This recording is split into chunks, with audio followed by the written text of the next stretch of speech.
여러분 안녕하세요. 나라미입니다. 이번에는 부당해고 구제 신청 그 세 번째 이야기, 이유서 작성하는 방법에 대해서 말씀드리도록 하겠습니다. 지난번에 이제 경위랑 그 다음에 퇴사하기 전까지 어떤 작업을 했었느냐에 대해서, 그리고 진호위에 그 이제 부당해고 구제 신청을 한 사실에 대해서 말씀을 드렸는데, 그 이후부터 이제 어떻게 사측이랑, 그러니까 피신청인 측이랑 그 서로 이제 문서들이 오갔는지에 대해서 좀 구체적으로 말씀드리도록 할게요. 지난번에 이제 빠른 등기로 진호위에 부당이고 구제 신청을 접수하였다고 말씀드렸는데, 접수하고 한 일주일쯤 뒤에 담당 조사관이 배정되었다고 전화를 받았어요. 다른 수기도 읽었는데 대부분 신청을 하고 3일에서 일주일 정도 걸린다고 하는데, 때에 따라서는 그 뭐 휴일이랑 이런 게 겹치면은 조금 늦어지는 경우도 있다고 해요. 너무 늦어진다 싶고 좀 불안하시면은 진호위에 직접 걸어서 뭐 어떤 회사랑 이런 일을 그 부당해고 신청을 했습니다. 뭐 담당 조사관 배정됐는지 여쭤보면은 뭐 친절하게 알려주신다고도 합니다. 저에게도 전화가 왔으니까 이제 사측에도 아마 연락이 갔을 거예요. 또한 등기로 제가 보냈던 경위서의 사본도 아마 사측에 도착을 했을 거라고 조사관이 그랬습니다. 제가 보낸 경위서를 보고 사측에서는 어떤 반응을 보낼지 되게 궁금했었어요. 아마 예상 못했을 수도 있으니까.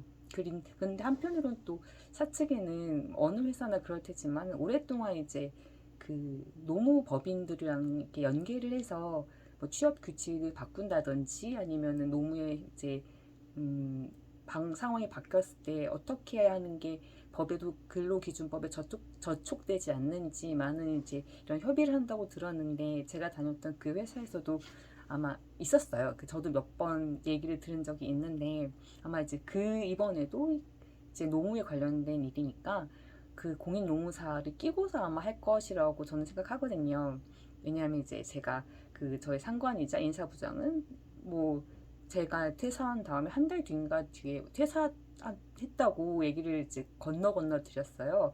그리고 그 당장에 후임이 없이 그 공백을 우선은 회계팀장이 맡는다고 했는데, 이제 이런 노무 관련된 지식을 회계팀장님이 알고 있을 리가 없잖아요.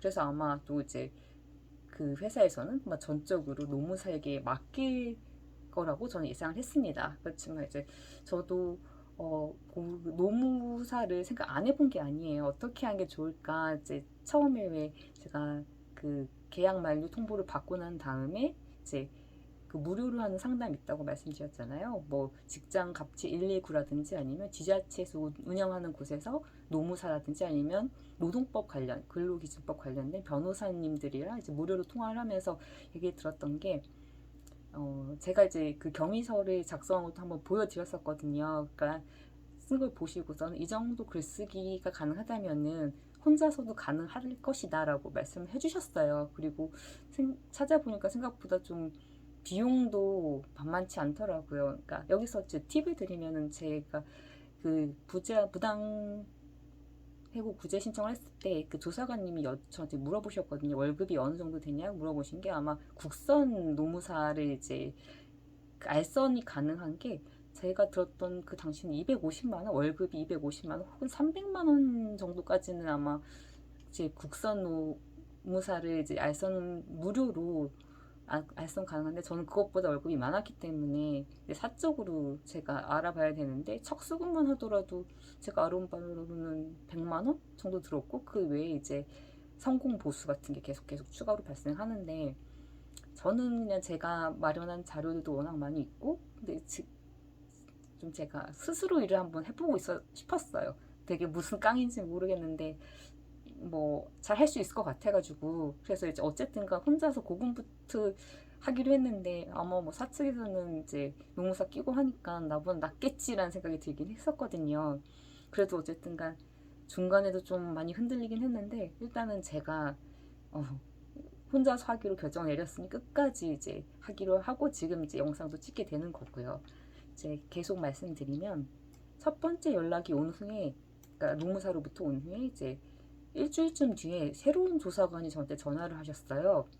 첫 번째도 여성분, 두 번째도 여성분이었는데 그 사이에 이제 인사 이동이 있었대요. 그러면서 첫 번째 분이 그 사측에도 연락을 하셨고, 그다음에 사측에서 이제 제가 처음에 경위서를 작성했으니까 그걸 보고서 답변서를 작성하는데 3주 정도 시간이 소요된다고 하셨대요. 그러니까 보통 제가 통상적으로 듣기로는 뭐 2주 정도 작제 그 피신청인 측에서 답변서를 2주 정도 작성하고 거기를 보고서 또 제가 2주 정도 또 작성하고 뭐 이렇게 오고 가고 하는 게 한 두세 번 정도 될 거라고 들었는데 애초에 처음부터 3주 이제 꽤 긴 기간을 이제 갖게 된 거죠. 사측에서는. 그리고 이제 부당이익 구제 신청을 한 후에 최소 60일 이내에 2달 이내에는 아마 신문회가 열리는 거라고 저는 들었거든요. 그래서 3주면은 거의 뭐 제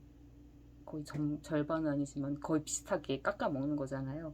그래서 뭐 첫 번째 조사관님이 그렇게 배정을 했다고 하니까 이제 더 이상 그 픽스된 날짜는 바꿀 수는 없으니까 일단 알겠습니다 하고 저는 속으로 나도 나중에 그만큼 시간을 벌면 되지 하고서 이제 생각을 했었어요.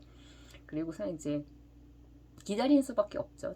그 사측에서 어떤 답변서를 보내올지는 봐야 그걸 보고서 저는 대응을 해야 되니까 이제 그냥 아무것도 안 하고 기다리고 있다가 제가 할 일 하고서는 또 계속 뭐 다른 분들 수기라든지 아니면 유튜브 찾아보면서 어떻게 얘기하셨는지 그리고 노무사 분들이 이제 부당이익 관련돼서 올려주신 영상들도 계속 보고 그다음에 신문에 갔을 때는 어떻게 해야 되는지 뭘 준비해야 되는지 그런 기간을 이제 보면서 이렇게 기다리고 있었어요. 그러면서도 또 중간에 한번 조사관 분께서 전화가 오긴 했었거든요. 화해할 의사가 있느냐 사측이랑 그래서 의사는 있습니다라고 이제 일단 전달 드리긴 했어요. 그러고서 이제 약속한 날이 그 사측에서 답변서를 보내주기로 한 날이 왔거든요. 이제 그 이메일을 통해서 왔고 조사관이 전화를 하셔서 이제 도착했습니다. 확인해 보세요라고 얘기를 하셨는데 저는 그때 이제 전화가 왔을 때 바깥 그 외부에 있었어요. 운동을 하고 있었던 터라 당장은 뭐 볼 수는 없을 건데 알겠습니다. 이따가 확인해 보겠습니다라고 말씀을 드렸는데 다시 한번 이제 물어보시는 거예요. 그 화해할 의사가 있느냐 그래서 화해할 의사는 있습니다라고 말씀을 드렸는데 그러고 나서 이제 얼마 정도를 생각하고 있느냐 금전 보상을 아마 말씀하시는 것 같아요. 뭐 제가 거의 신청한 주요한 이유이긴 하죠. 이제 그래서 뭐 바깥에 있는데 당장 그러니까 속으로 어느 정도 금액을 생각해 두긴 했었어요. 산출을 해 두긴 했었는데 그걸 이제 제가 덥석 얘기하기는 뭐하니까 사측에서도 이제 화해를 할 의사가 있대요. 그래서 그러면 제가 사측에서 얼마를 얘기하십니까? 라고 물어봤더니 막 뭐 얘기는 안 해요. 정확하게. 뭐 저는 좀 어이가 없는 게 사측에서 본인들이 합의를 원하면 금액을 먼저 제시하고 그걸 제가 듣고서 이렇게 왔다 갔다 하는 밀당이 필요한데 저보고 이제 됐든 하는 얘기하니까 저는 잘 모르겠습니다. 생각을 해보겠습니다. 라고 우선 말씀드렸고 다시 그 조사관이 저보고 좀 생각을 해보라고 말씀을 하시길래 뭐 네 알겠습니다 하고 있는데 그럼 대충 항목을 어떤 항목으로 생각하고 있느냐라고 물어보시길래 저는 성과금 받지 못하고 퇴사한 성과금이랑 그 다음에 지금 이제 퇴사하고 지금까지 받아야 될 월급여 이제 두 가지가 필요합니다라고 말씀을 드렸어요. 그러고서 이제 집에 가서 한번 답변서를 읽어보겠습니다 하고서 지금 나중에 또 전화를 하기로 하고 끊었는데 집에 와서 이제 PDF 파일로 도착했더라고요. 조사관으로부터 그 사측의 답변서가 도착을 했는데 PDF 파일 100쪽 정도 꽤 많은 분량이 도착을 한 거예요. 분량만으로도 꽤 압도됐었어요. 이렇게 많이 무슨 어디 무슨 뭐 백과 뭐 이런 것처럼 굉장한 조사 자료가 있는 것처럼 이제 PC를 읽었는데 첫 번째로는 양이 굉장히 많기도 하고 두 번째는 이제 아까 제가 이전에도 내용에 말씀드렸듯이 저를 까는 내용도 있잖아요. 얘를 왜 더 이상 계약을 연장할 수 없는 이유라든지 그런 게 이제 저를 좀 기분 나쁘게 했었고 세 번째는 이제 각종 판례들을 삽입을 했더라고요. 이제 아마 이제 노무사니까 근로기준법 관련해서 이러이런 상황에서는 이제 서로 간의 신뢰가 뭐 형성이 되고 그다음에 취업 규칙에 뭐 이런 경우에는 뭐 계약을 갱신하고 그리고 뭐 판례가 자주자주 주기적으로 뭐 그 회사에 이제 파견 사원이라든지 계약 사원이 있었는데 늘 뭐 이렇게 자주 계약이 갱신됐다 이런 내용이 필요하다 이런 내용의 판례들이 쭉쭉쭉 나와 있었어요. 그래서 보고 있는데 이제 다시 조사관이 전화를 하셔서 언제까지 이유서를 송부할 수 있냐고 물어보시더라고요. 그래서 아직 다 읽지 못했는데 분량이 많아서 저도 좀 시간이 필요할 것 같습니다. 그래서 두 가지를 말씀드렸어요. 일단은 사측의 답변서를 우편으로 좀 보내주세요. 등기로. 그리고 두 번째는 사측이 답변서를 작성하는 시간만큼 저도 3주를 주세요. 이렇게 말씀하자 첫 번째 사측의 답변을 우편으로 보낸다는 건에 대해서는 오케이. 근데 두 번째 이제 그 답변서를 작성하는데 3주 달라는 거는 이제 저는 그 신청인은 경위서를 작성하는데 충분한 시간을 썼을 테지만 사측은 그에 대한 반박문이기 때문에 시간이 더 필요하다고 안 된다는 식으로 말씀을 하시는 거예요. 근데 이제 그 조사관과 저는 좋은 관계를 유지해야 저한테도 이제 이득이 된다고 보기 때문에 이제 좀 납득이 가진 않지만 이제 저 또한 상냥한 말투로 서로 불편한 관계를 되지 않도록 좋은 관계를 유지하는 게 중요하니까 저도 이번 일이 처음인데 노무사 없이 혼자 진행하려고 하는데 너무 힘들어요. 정신적으로 힘들고 마음도 많이 상했습니다. 그리고 그러니까 조사관님이 지금이라도 노무사를 찾으셔서 같이 진행해도 된다고 말씀을 하시는 거예요. 근데 지금 와서 뭐 노무사 선임하고 어떤 사람 선임하고 하는데도 시간이 걸릴 테고 이렇게 하는 거에 있어서 그래도 저는 3주가 필요할 것 같습니다 라고 이제 말씀을 드렸어요. 그랬더니만은 꼭 필요하다, 그만큼의 시간이 필요하다 그랬더니만은 그러면 조사관님께서 내가 보낸 이유서를 읽고 사측이 답변서를 또 제출하면은 저는 이제 신청인은 그 이유 거기에 대한 답변서에 또 이유서를 작성할 시간이 촉박할 건데 괜찮냐라고 물어보시는 거예요. 그래서 제가 그러면 제가 다시 이유서를 제출하지 않을 정도로 정교하게 잘 작성하겠습니다. 그렇으니까 괜찮습니다.